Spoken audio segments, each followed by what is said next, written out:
ఈ రోజు కార్యక్రమాన్ని స్టార్ట్ చేయడం మీ అందరూ కూడా చూశారు.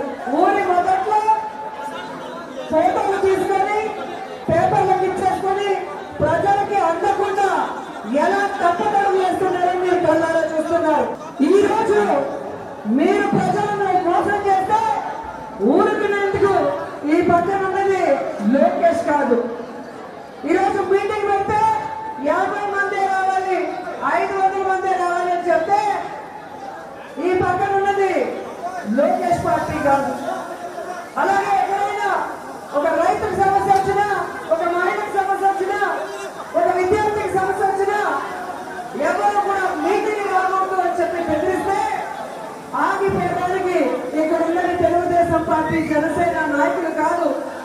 ఈ పక్క ఉన్నది సీఎం జగన్మోహన్ రెడ్డి అన్న విషయాన్ని గుర్తుపెట్టుకోవాలని సందర్భంగా తెలియజేసుకుంటున్నారు.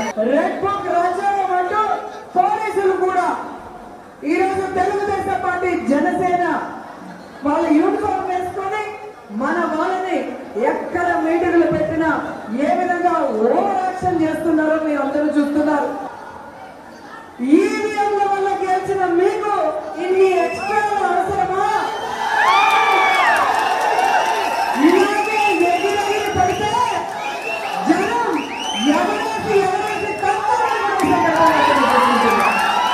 అనుభవం ఉంది, మిషన్ ఉంది, విస్తరణ కట్టుందని చెప్పిన చంద్రబాబు నాయుడు సంక్షేమాన్ని అందిస్తానని ఈ రోజు అధికారంలోకి వచ్చాక సంక్షేమాన్ని మనకు అందిస్తున్నాడు.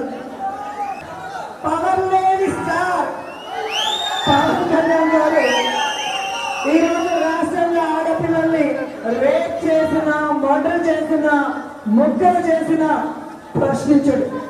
సినిమా స్టార్ ని అభిమానించే వాళ్ళు హోనం చేసుకొని, జోబులు చిల్లులు పెట్టుకొని, ఆస్తులు అమ్ముకొని, వీళ్ళకి కటౌట్లు పెట్టి పాలాభిషేకాలు చేసి వీళ్ళని గెలిపించుకుంటే కనీసం ఎవరికైనా పని చేశారా? ఇచ్చిన వాగ్దానాన్ని నెరవేర్చారా? చెప్పిన మాట మీద నిలబడ్డారా?